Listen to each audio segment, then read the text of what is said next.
Hello noble ones and welcome to Metatron's Academy. Today I'd like to talk about these high priority lists that are supposed to help you maximize your results in your language study.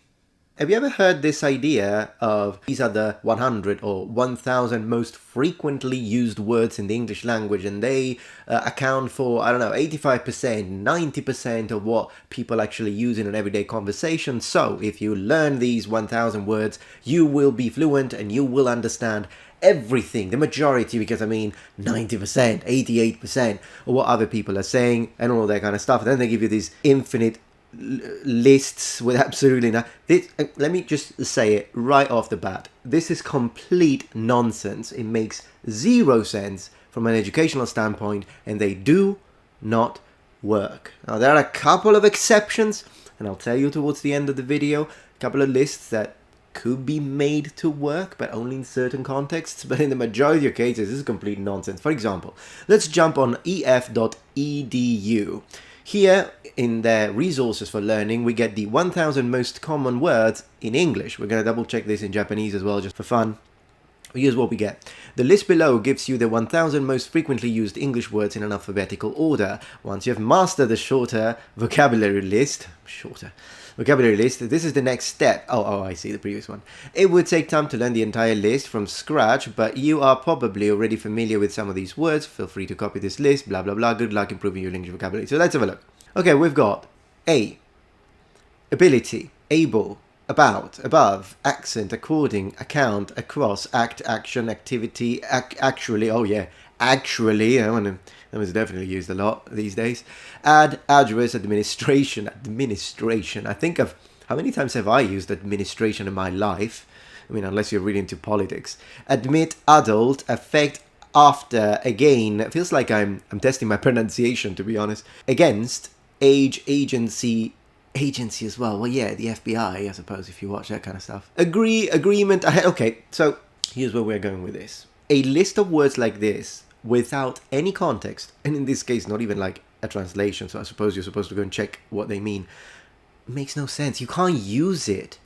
How are you going to use it? Like, imagine that you didn't know English for a moment, because I understand. You're watching this video in English, so you understand what I'm saying. I'm reading this, you understand every word. That's fantastic. But imagine someone who doesn't know anything. Like, they don't know English, and they're like, I've been told that I need to learn. Okay, so let's learn the word amount.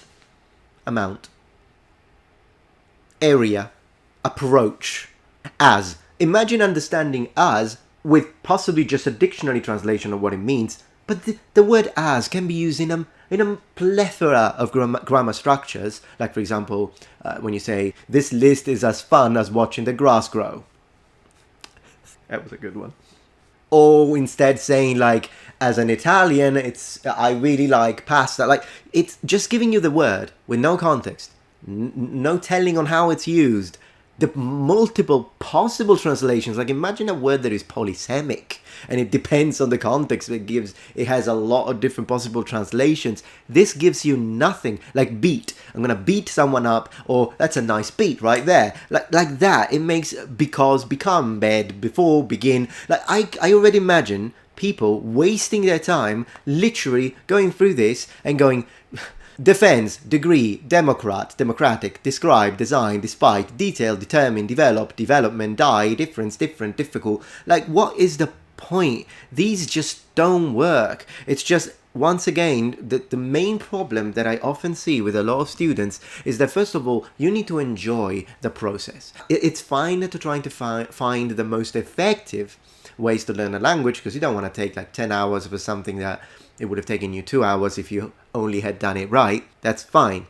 But this builds instead on that idea of, people tell you that you need years to become really fluent in a language. Nah, you can do it in 3 weeks. Just give me money. Just give me money. The shiny money. Let me feel the fiber of your fabric. Give me, and then I give you this. Give me the click and I give you this list. I don't tell you how to use it. I don't tell you anything about what you would have known. And, this is wonderful. Going to the N section. N''T. N''T. That's exactly what I mean. You know what they mean by that? They mean the negative of a verb in the contracted or shortened form. Like mustn't or don't. That's the N apostrophe T. But they just put you the N apostrophe T there. What's a person who doesn't know English gonna do with that? They're gonna be like, nt. What does that mean? Nt. What a waste of time. Let me see a Japanese one. 1,000 most frequently used words in Japanese list. There we go. Let's be fluent. Let's become fluent. There we go. Immediately, yeah, play. Because of course, one person does it, they get the clicks. Copycats. You know, back in the day when they were telling you, oh, we humans only use this percent, 2% of our brain. So imagine if we could access all 100% of your brain, we'd be moving stuff around and teleporting. And then it was debunked. Check this one out. Each language has about 3,000 core words that are used in 70% of daily conversation. In this post, Learn Japanese Daily would like to provide you 1,000 most common Japanese words. This list is divided into each 10. Okay, so at least they're giving you facts, but then at least they don't make the claims. A lot of these lists make the claim. They're like, learn 500 words and you'll understand everything in a conversation. Then you don't. Because of course a word you need to be used to how it's pronounced. You need to hear it pronounced and used multiple times in a proper context by a native in a conversation in a naturally organic way. But they don't say that. And there we go. So what have we got in Japanese here?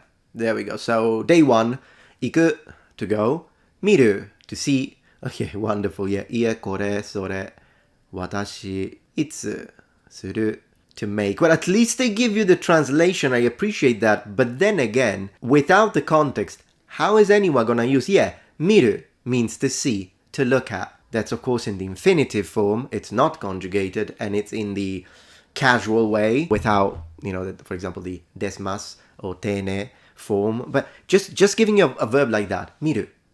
What am I gonna do with that? Nothing, which is the problem with these lists. Deru, omou, kau. Another thing that I hate is that, so the previous one, they were in alphabetical order. Of course, they're not going to do that in Japanese.